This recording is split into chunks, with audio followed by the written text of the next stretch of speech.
it takes to fix it. And the conversation is already begun on what do we realistically do to be able to get the African Union to take charge of the affairs of our continent. Let me give you a case in point.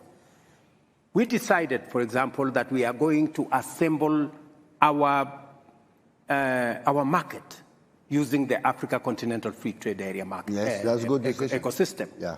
And the positive thing is that it was unbelievable at the rate at which we were able to achieve consensus and we were able to achieve ratification. And I want to tell you, it is among the things that happened in the shortest time possible. It tells you there is greater realization that unless we act in concert, unless we act together, we are unlikely to make any impact anywhere. We have, at least on the market issue, we have put that together. There is a debate that is going to evolve.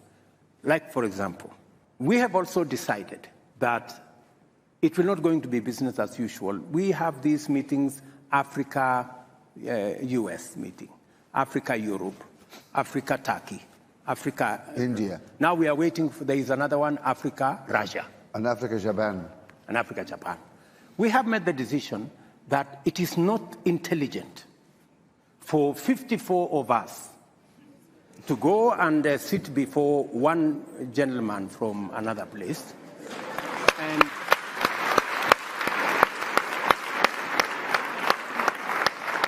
I mean, and sometimes we are mistreated.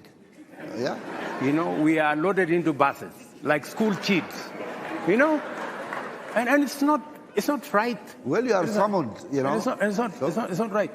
So the decision that we have made as AU is that going forward, if there is going to be a discussion between Africa and any other country, we are going to be represented by the chair, the outgoing chair, the bureau. The chair of the commission, and or the chair, and the chair of the RECs, and we have 5 RECs. That should be sufficient for, I mean, a meeting of maybe 6, 7. Yeah. That should be able to represent Africa. And that is the position I am taking as the president of Kenya. For any other meeting that we are going to have with all these requests that we have a meeting between Africa and one other country, we respect the sovereignty of others. I think to ask for reciprocation is not to ask for too much. No. And for us to agree that let us have this kind of setup.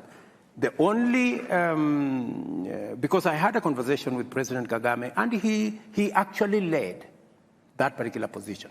I have had a conversation with Prime Minister Abiy. He believes very strongly that that should be the position of our continent. Because, as you have said, if we don't respect ourselves, nobody is going to respect us.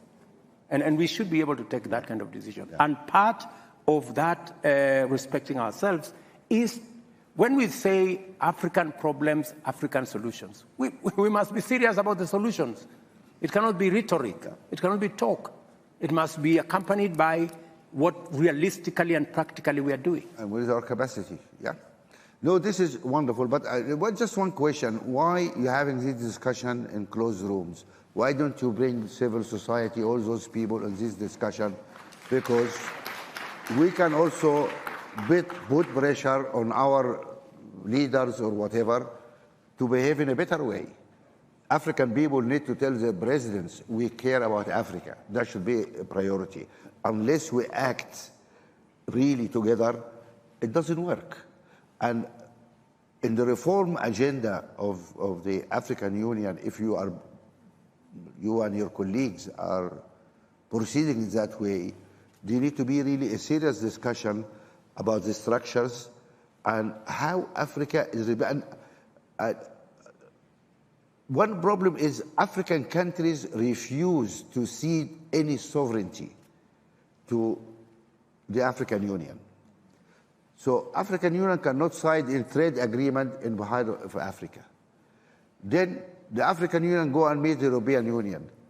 This is not balanced. It is not. Because those guys had 27 countries, 20, and gave them sovereignty. Yes. But our guys here don't want to give any sovereignty, cede any sovereignty to the union, as if, you know, this is something very fantastic they have to keep. When countries like Germany, like big countries, agreed to cede sovereignty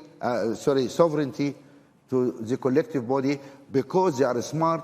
They think when they are together, they negotiate better deals. Are you saying? The only stupid guys, unfortunately, are the British, who left that collection. But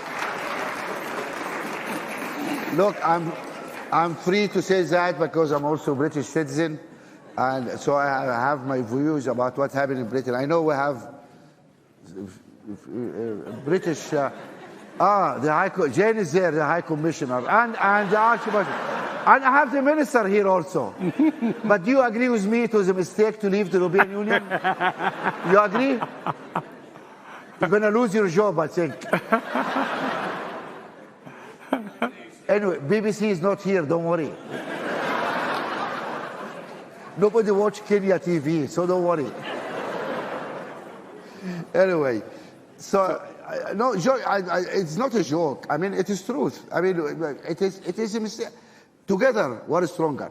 We do things better. And that's what we need the African people to press their governments. We need to be stronger. We need to have our union. We need to cede some of our sovereignty for the African Union. I'm not losing sovereignty because our collective sovereignty is huge. Is huge. Then we are somebody which can be respected around the world. We go out there in Europe, oh, we Africans, we African. I want to ask you, what do you mean you are Africans? You are South African, you're Nigerian, what do you mean you are Africans? Where is your government? What decisions you are able to make? What is Africa? Unless we have an African Union and a joint, a will, and then it doesn't work. So you made commitments now in front of all these people who are going to fight for that case.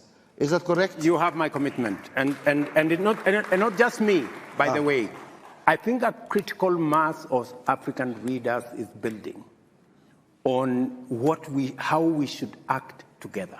I told you this particular position of consolidating what we need to do and how we need to engage with the rest of the world was actually driven by President Kagame. Excellent. We've talked with many other heads of state, and I think there is a critical mass emerging that we need to act differently. We need to work smart. Let me tell you of an unfortunate situation. I visited one of the countries, I don't want to say which one, and we were having a conversation about the economic partnership agreement between EAC and the EU.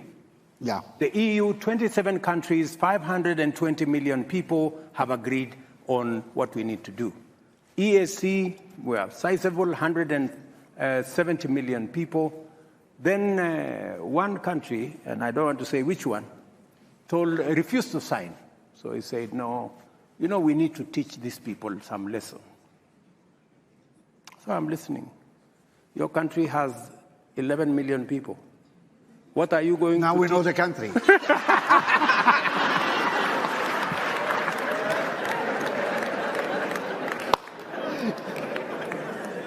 Anyway.